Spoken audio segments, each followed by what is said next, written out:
Magandang gabi po sa inyong lahat.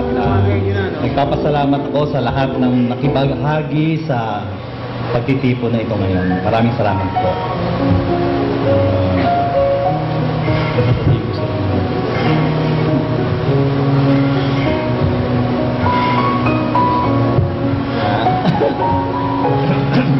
Kanina nung pagpasok ko, nakita ko yung mga nakadisplay na mga pictures mo. Tinignan ko isa-isa. May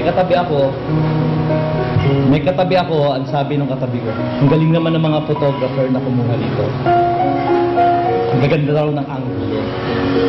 Sabi ko, oo nga, ang gaganda. Pagpasok ko dito, nakita ko yung mga photographer nag-take ng pictures. Pinagmasdan ko. Lipitek. Titingnan yung pictures sa camera. Tapos, mag-iisip, pipitik ulit. Titingnan, tapos ngingiti. Tapos pipitik ulit. Parang ginagawa, tinitingnan yung litrato, pinag-aaralan kung maganda yung angulo. Pag pangit, dinidelete. Pag maganda, sinesave. Sa buhay ng mag-asawa, kayo, dapat siguro gawin natin itong attitude na to ng isang magaling na photographer. Bakit? Kasi sa simula pa lang, pag nagsasama kayo, kapag nanliligaw pa lang ang isang lalaki, ang nakikita niya sa babae, wow, perfect. Siya na yung gusto kong mapakasama. Ang babae naman, sabi niya, oo nga, perfect din kong perfect siya. Gusto ko siya na rin ang mapakasama. Ganun ang nangyayari. Parang naalala ko tuloy nung nililigawan ko pa yung aking misis. Ang tingin ko sa kanya, perfect na lahat. Andun na lahat. Lahat ng maganda andun na. Sabi ko, siya ang magiging nanay ng aking mga anak. Siya rin, sa palagay ko, ganun din ang tingin niya sa akin. Ako na yung pinakamabait, pinakamasinop sa lahat. So, sa madalit sabi, paikliin natin ang kwento, maging mag-asawa na kami. Pero, dito na pumasok yung parang yung mga hindi magagandang anggulo. Yung inaasahan ko na perfectness na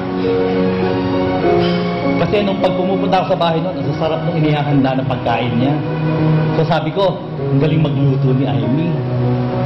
Siguro, pag mag-asawa na kami, masasarap lagi kakainin ko. Pero nung mag-asawa na kami, nawala yung masasarap na pagkain.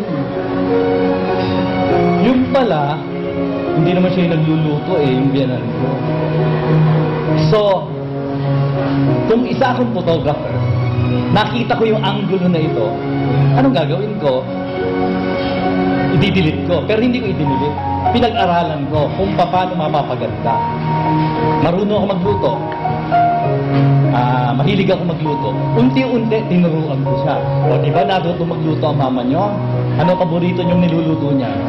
Adobong pinabayaan. Bakit ko pinabayaan? Kasi habang nagluluto siya, may ginagawa siyang iba sa bahay. Tapos bigla siyang sisigaw, ay, yung niluluto ko. Tatakbo siya. Pagtingin niya, okay na pala, luto na. Adobong pinabayaan, masarap yun. Yun ang pambato ng aking misis. Ako naman, kapag nasa bahay kami, dati malakas ang manigarilyo Pag igaganyan ko yung sigarilyo, biglang ashtray, andyan dyan sa harap ko. Bawat kilos ko, bawat galaw, laging nakasunod siya para ayusin yung mga pagkakamali ko. Mga pagkakamali na dapat sa isang photographer, idinidelete yun o pinag-aaralan. Sa buhay ninyong dalawa, sa tatahakin yung landas, dapat maging isang magaling kayong photographer. Ang lahat ng mga pangit na unti-unting makikita nyo sa isa't isa, pag-aralan yung mapabuti, kung hindi man i-delete nyo. Yung magagandang bagay, yung magagandang anggulo, itago nyo, itabi nyo, dahil pagdating ng puno sa buhay ninyo, titingnan nyo lang ito, sasariwain nyo yung magagandang pinagsamahan ninyo, mawawala yung unos. Higing maganda ang pagsasama ninyo.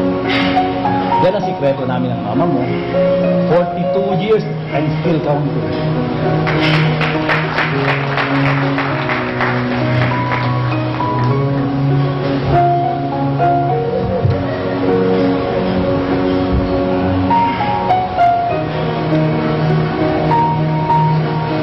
Sabi kanina nung photographer, hihintayin niya raw na umiyak ako.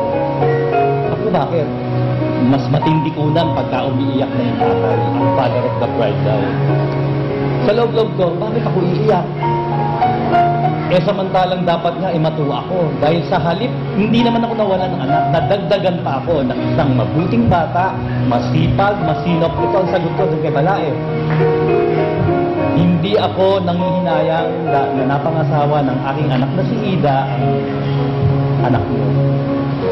Napakalaking bagay ang pagdating niya sa buhay ng anak namin dahil nalalaman ko na magiging maganda ang patutunguhan ng kanilang pagsasama. Diba?